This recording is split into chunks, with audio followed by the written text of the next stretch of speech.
Goeienaand aan almal wat ingeskakel is. Welkom by hierdie Sabbat opening, wat 'n heerlike vreugde, wat 'n groot voorreg om net te stop en te sê, Here, dankie vir hierdie tyd, dat ek net kan rus, dat ek verkoop kan word en dat ek my hart kan oopstel sodat U my kan bedien met die samesyn rondom die woord en dan ook aanbidding saam met medegelowiges. Voordat ons begin, kom ons bid net saam. Wonderlike Here, dankie vir U woord. Dankie vir soveel insaag wat ons kry in die woord, soveel seën. Ek wil vra dat U met ons sal wees deur U Gees en dat U die woord sal vertolk en dat dit tot ons sal spreek. Ons bid dit in Jesus naam. Amen. Ek deel met U een van die bekendste teksverse en een van die gunstelinge is vir baie mense, maar dit is diepseggend en ek gaan dit vir U voorlees uit die 83 vertaling, dis Filippense 4 vers 6 en 7. Moet oor niks besorg wees nie, maar maak in alles julle begeertes deur gebed en smeking en met danksegging aan God bekend. En die vrede van God, wat alle verstand te bowe gaan, sal oor julle harte en gedagtes die wag hou in Christus Jesus. Ek wil vanaand net fokus rondom dankbaarheid in ons gebede. Ons is baie goed en die Here wil hê ons moet vra en baie keer is ons gebed amper soos 'n noodsein.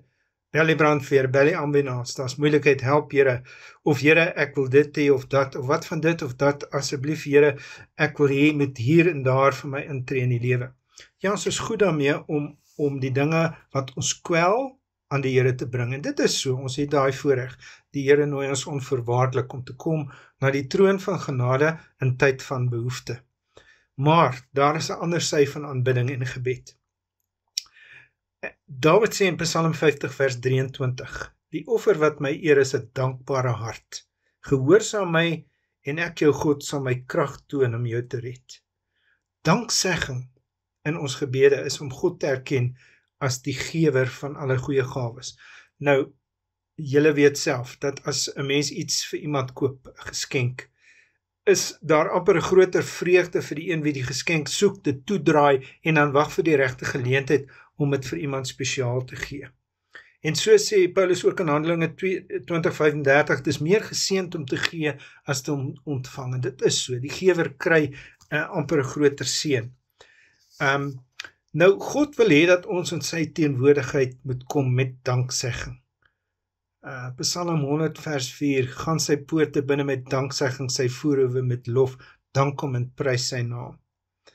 En wanneer ek met danksegging bid, dan sê ek in my gebede, eintlik Here, ek vertrou U, voordat U die antwoord gee. Ek vertrou U omdat ek weet wie U is. Ek weet in U wese is U liefde en U tree nooit in teenstelling op met wie U is nie. So Here, in die proses terwyl ek bid en wag vir die antwoord, vertrou ek en ek sê dit met danksegging in my hart.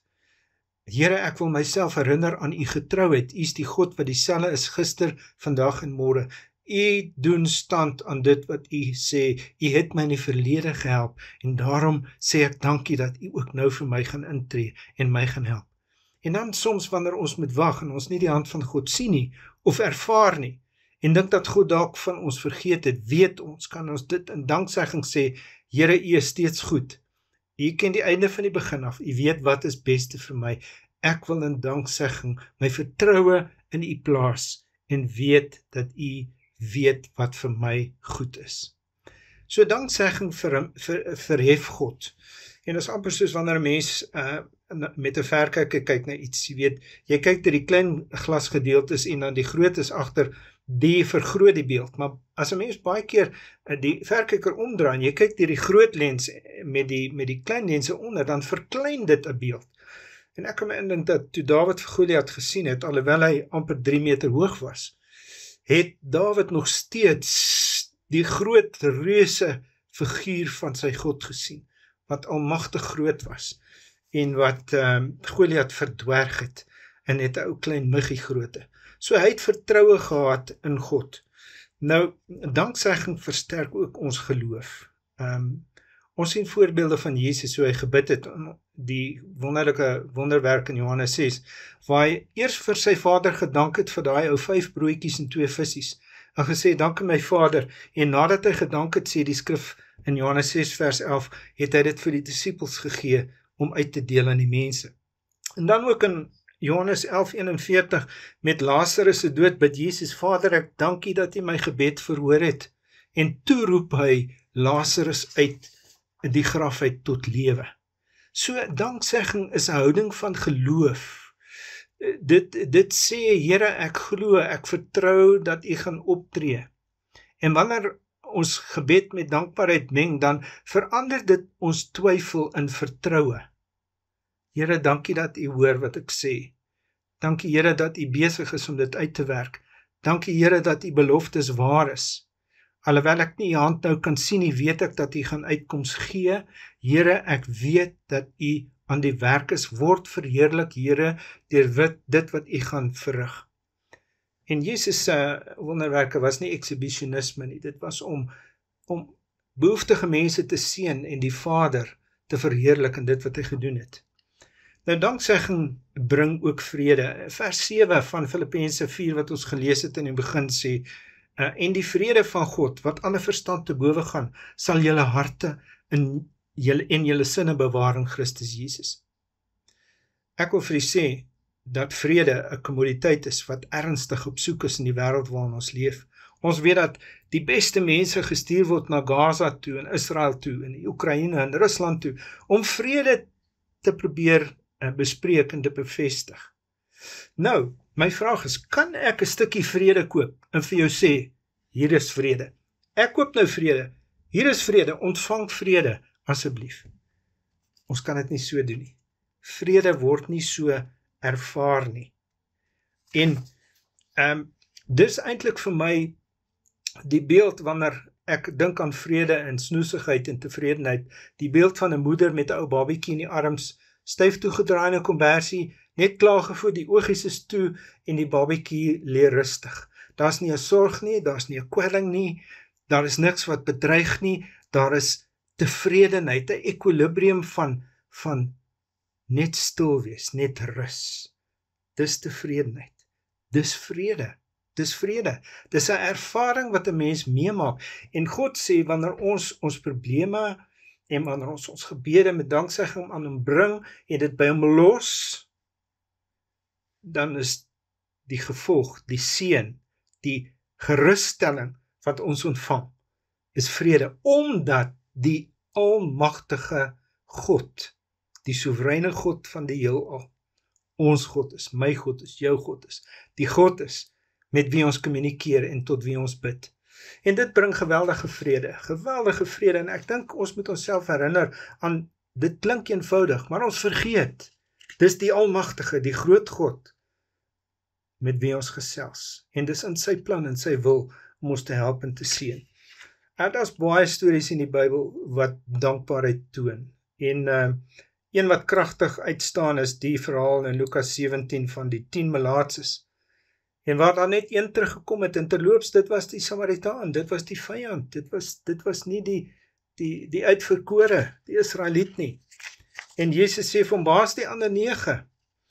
En ja, 9 is van hulle siekte genees, maar net 1 is in liggaam en siel genees. Nou, die vraag wat ek wil vra is, dink daaraan, selfs in alledaagse lewe, wie sou jy liewer weer seën?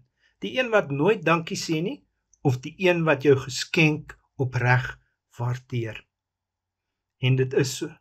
Ons gee graag vir iemand wat dit waardeer, en sê, hoorie, baie dankie, ek waardeer dit opreg. Ten diepste is ek dankbaar vir dit wat ek gekry het.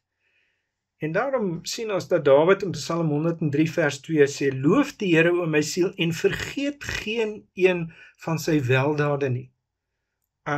Daar's die Engelse woord wat sê entitlement. Ek voel gereg daarop. Ek moet dit kry. Ons neem dit vanselfsprekend aan. En baie keer dan mis ons die groot seën, die groot genade wat die Here gee. Ons kan nie net staat maak op dinge om outomaties te gaan soos dit gaan nie. Daar is geweldig seën in dit wat die Here vir ons doen. En wanneer ons stil staan en dit erken in ons gebede, dan loof ons hom, dan prys ons hom. En dan glo ek, maak ons sy hand oop om ons meer te seën en ons te help. Dan sien ons dat danksegging eintlik ook ons uitkyk verander in die lewe. 1 Tessalonisense 5:18, wees in alles dankbaar, want dis die wil van God in Christus Jesus aangaande julle. Nou, let wel, dit sê nie vir alles nie, maar in alles. En dit is moeilik om 'n beproewing, moeilike tye wanneer die hand van God nie sigbaar is nie, moeilike tye wanneer ons regtig stoei teen dit wat teen ons vroeg, daai wroging, dis moeilik om in die storm te sê, dankie Here, ek weet ten spyte van wat om my woed, U is nog in beheer, U is die soewerein, U is magtig, die natuur buig nog steeds voor U. Dis om onsself te herinner wie God werklik is. En dis wonderlik, hoe danksegging, ek dink byvoorbeeld nou aan Paulus en Silas in Handelinge 16, wat in die tronk gesit het. Hulle het rede gehad om te kla, hulle hande en voete was heel waarskynlik in boeye, op 'n koue vloer, hulle rug was seker seer en pynlik. En wat doen hulle? Bekla hulle lot? Nee, hulle loof die Here. En die tronkdeure het oopgegaan, kettinge het gebreek, en God het in verlossing opgedaag in sy volle mag en sy krag tentoongestel, omdat hulle dankbaar was oor die God wat hulle dien, en geweet het dat hulle God vir hulle verlossing sou bring. So dis wonderlik, gelowiges, terwyl ons die Sabbat ingaan, en terwyl ons die Here loof en prys in ons gebede, dat ons onsself sal herinner aan die vele seëninge wat die Here vir ons gee. En wanneer ons stil staan, en ek glo dat dankbaarheid is een van die grootste tekens van lof en aanbidding wat daar bestaan. Wanneer ons vir God sê, Here, dankie. En dit transformeer my hart. En wanneer ek dankie sê, dan sien ek meer seëninge as moeilikheid waarmee ek worstel. En dit gee vir my geloof, en dit versterk my in my diens en aanbidding teenoor die Here. Daarom moet nie wag vir alles om perfek te wees nie. Moenie wag dat al die eentjies in 'n ry is nie. Al jou versoeke beantwoord is nie, en dan kan jy sê, Here, dankie, dis 'n voldane saak, my lysie is getik, so dankie. Nee, ons moet die Here dank in elke situasie waarin ons is. En mag dit wees dat daardie dankbaarheid vir ons ook 'n seën sal wees, terwyl ons die Here loof en prys vir al sy goedheid, net stil te staan en sê, Here, ek erken U as die bron, die gewer van al die goeie dinge in my lewe. Ek eer U en ek dank U daarvoor. Mag die Here vir ons help dat dankbaarheid nie net 'n mooi hoflike uitspraak sal wees nie, maar dat dit 'n postuur sal vat, dat dit deel sal wees van ons lewe, dat ons dit sal kweek in ons harte, dat ons vir die Here heeltyd sal sê, dankie Here vir U goedheid. Kom ons bid saam. O Here, ons kan eintlik nie genoeg dankie sê vir alles wat U vir ons gedoen het nie. Dit wat U vir ons gedoen het aan die prys om ons verlossing te bewerkstellig, kan geen danksegging ooit genoeg sê nie. Dankie Here vir U goedheid. Dankie Here vir U liefde. Dankie vir U trouheid.